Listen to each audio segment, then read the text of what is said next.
The term manifest destiny, as coined by journalist John L. O'Sullivan in 1845, summarized an enduring belief that Americans were destined, even divinely appointed, to expand their civilization across the North American continent. This ideology had roots deep in American identity, dating back to the Puritan vision of America as a city upon a hill.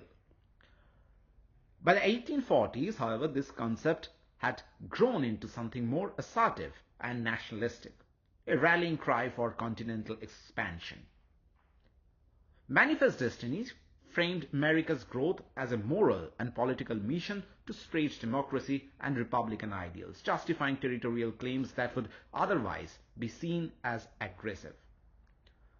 Jacksonian Democrats like O'Sullivan portrayed westward expansion as a movement toward a brighter, more democratic future.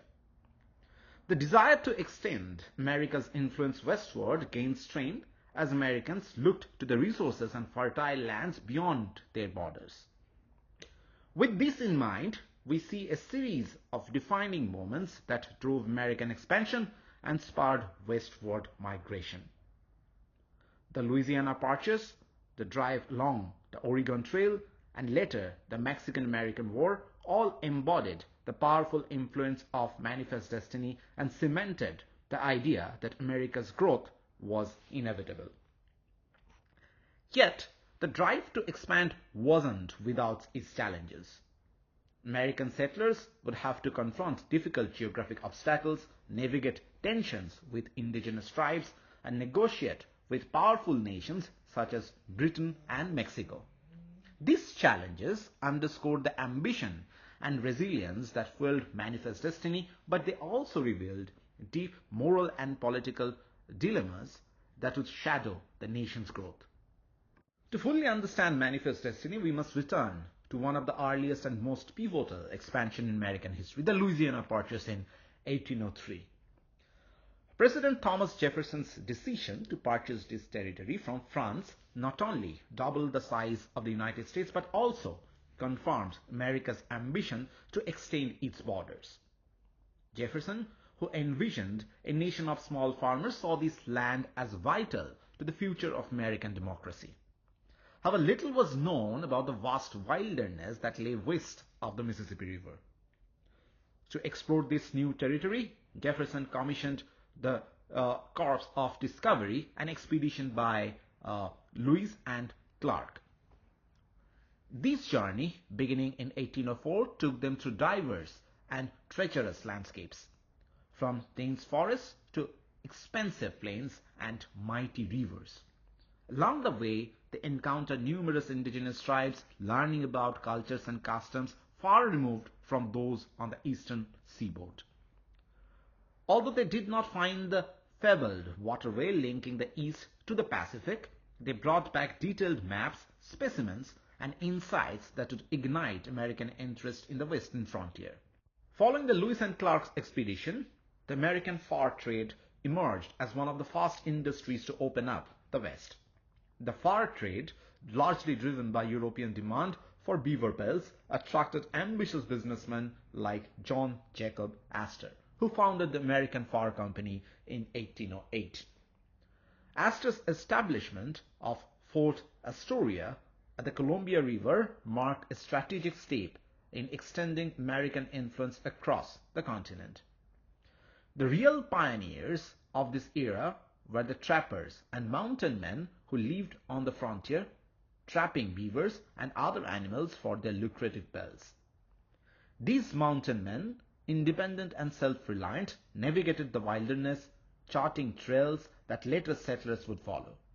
Their knowledge of the land and their interactions with Native American tribes made them vital intermediaries in the early stages of westward expansion. Some mountain men even married indigenous women, creating family alliances that would help bridge cultural divides and foster trade relationships. The push towards the Pacific intensified through the 1820s and 1830s, especially as more settlers took the Oregon Trail, a 2,000-mile route from Missouri to Oregon's Willamette Valley. In 1836, Dr. Marcus Whiteman and his wife became two of the first missionaries to travel this route. Their goal was to reach and minister to Native American tribes in what is now Washington state. However, their journey was more than a missionary endeavor. It symbolized American presence in the contested Pacific Northwest, an area also claimed by Britain. By the early 1840s, Dr. Whiteman led a caravan of roughly 1,000 settlers along the trail, marking the beginning of a wave of migration that would establish the Oregon Trail as a primary route for westward expansion.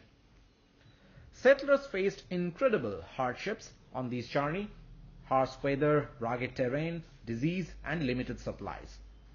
However, the promise of fertile land and a new beginning kept them moving forward. These immigrants represented the growing ambition to settle and cultivate the West, fulfilling the promise of manifest destiny by bringing American values, institutions, and society to the Pacific coast. Not all westward movement was motivated by economic opportunity. The Mormons, members of the Church of Jesus Christ of Latter-day Saints, embarked on a westward journey to escape religious persecution. The Mormons, led by Joseph Smith, faced discrimination and hostility in the eastern United States due to their communal lifestyle, distinct religious beliefs, and practices like polygamy, which were controversial at that time. Following the death of Joseph Smith in 1844, Brigham Young assumed leadership of the group and began organizing a migration to the Salt Lake Valley, located in present-day Utah. In 1846, thousands of Mormons embarked on a long and challenging journey west, hoping to build up a community where they could worship freely and live without fear of persecution. Upon reaching the Salt Lake Valley, they transformed the desert, implementing irrigation systems and building thriving settlements. This migration highlights the diverse motivations behind manifest destiny. While some sought land or wealth, others, like the Mormons, were driven by the desire for religious freedom and self-determination. Their settlement in Utah reinforced the idea of the West as a land of opportunity for those willing to work hard and overcome hardship. The idea of manifest destiny gained particular traction with the annexation of Texas, which was initially part of Mexico. American settlers had been moving into Texas for decades, encouraged by Mexico's policy of granting land to U.S. families. This migration created a demographic shift in Texas, with American settlers outnumbering Mexican residents by the 1830s. Tensions mounted as Mexican authorities grew wary of settlers' disregard for Mexican law, especially around the issue of slavery, which Mexico had abolished. By 1836, Texans declared independence from Mexico, leading to a series of confrontations that included the famous Battle of the Alamo. After winning their independence, Texas operated as an independent republic but soon sought to join the United States. The issue of annexation was contentious, particularly because it would disrupt the balance of slave and free states. President John Tyler, however, saw annexation as an opportunity to bolster Southern interest and protect slavery. After years of debate, Texas was finally admitted as a state in 1845. This annexation reignited conflicts with Mexico, ultimately leading to the Mexican-American War in 1846. President James Polk, a staunch expansionist, saw the war as an opportunity to acquire not only Texas, but also California and New Mexico. After a series of American victories, the war ended with the Treaty of Guadalupe Hidalgo in 1848, which ceded a vast portion of Mexican territory to the United States, including present-day California, Nevada, Utah, Arizona, and New Mexico.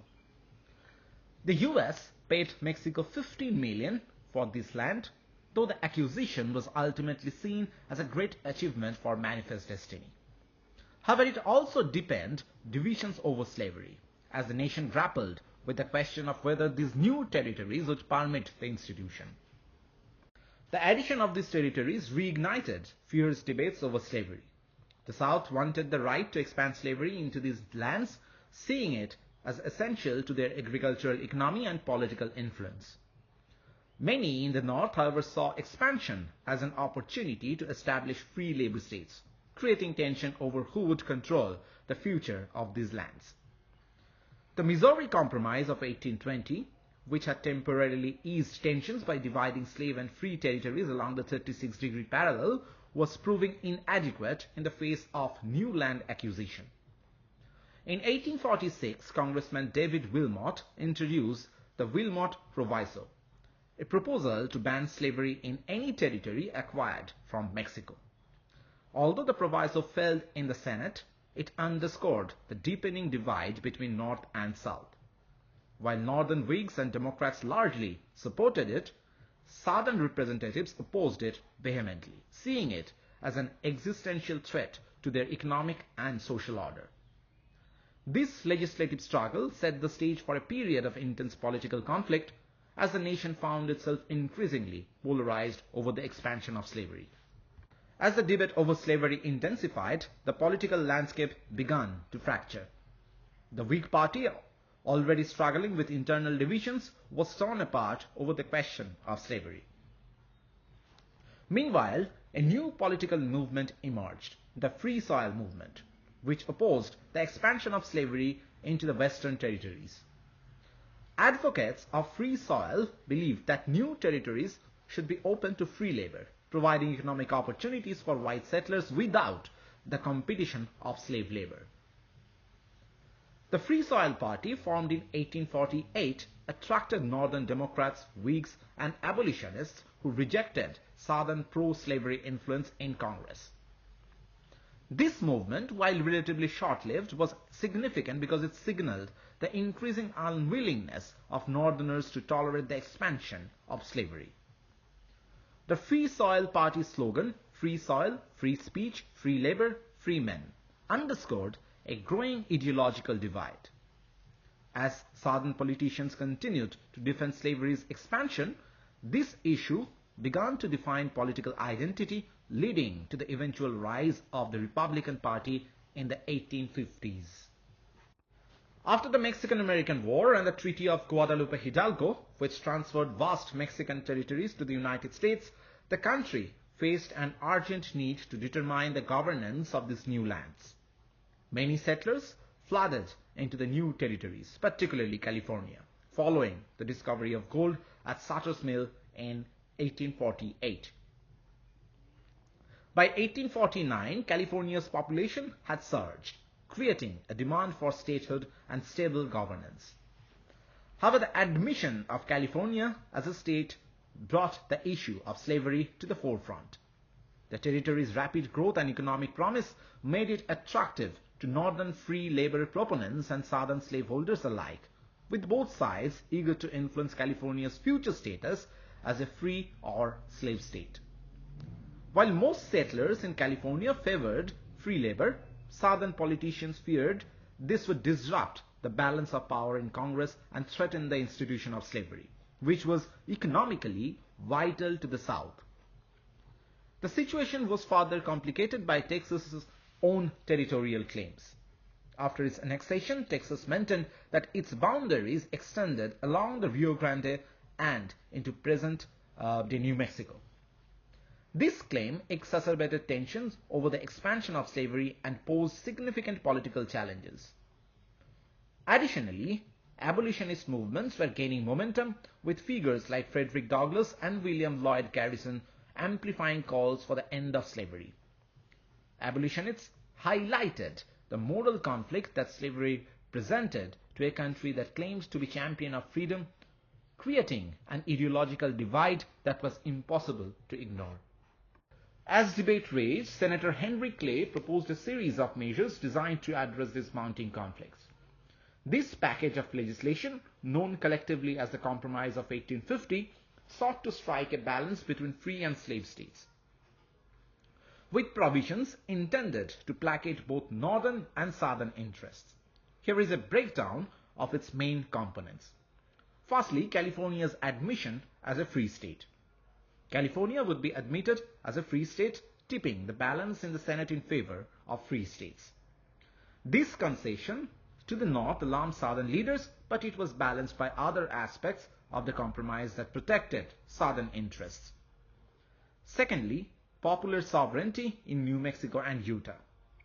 The territories of New Mexico and Utah would decide on the issue of slavery through popular sovereignty, meaning that residents would vote to determine the legality of slavery.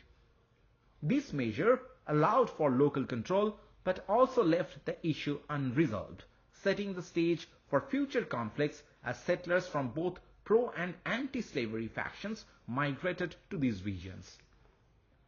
Thirdly, strengthened Fugitive Slave Act.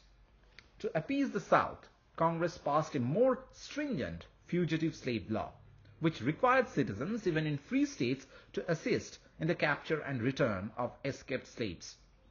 This act imposed severe penalties on those who aided fugitive slaves, angering Northern abolitionists and free soil advocates, who viewed it as an infringement on personal liberties and a violation of moral principles. The Fugitive Slave Act became one of the most controversial aspects of the compromise, sparking outrage and resistance throughout the North. Fourthly, settlement of Texas's boundary dispute. Texas would relinquish its claim to parts of New Mexico in exchange for $10 million from the federal government, which also helped the state resolve its debt. The compromise on Texas's boundary eased tensions between Texas and the federal government, but the underlying issues regarding territorial control and slavery persisted. And finally, abolition of slave trade in Washington, D.C. While slavery remained legal in the capital, the compromise banned the slave trade in Washington, D.C., a symbolic concession to abolitionist sentiments. This move highlighted the growing national unease with slavery and appeased Northern legislators who viewed the presence of slave auctions in the nation's capital as a moral and political embarrassment. The passage of Compromise of 1850 required delicate political maneuvering. Initially, the omnibus bill that Clay proposed failed to gain sufficient support. However, Senator Stephen Douglas from Illinois employed a strategic approach by dividing the bill into separate parts, allowing legislators to vote on each provision individually. This approach enabled Congress to pass the compromise piecemeal, as members could support specific parts of the legislation without endorsing the entire package. The strategy proved effective, and the measure passed in September 1850, temporarily diffusing tensions. President Zachary Taylor's untimely death in July 1850 also influenced the compromise's passage. Taylor, a Southern slaveholder who surprisingly opposed the extension of slavery into new territories, had resisted Clay's proposal. His successor, Millard Fillmore, supported the compromise, facilitating its acceptance in Congress. Fillmore's administration, however, underestimated the fierce resistance that the Fugitive Slave Act would provoke in the North.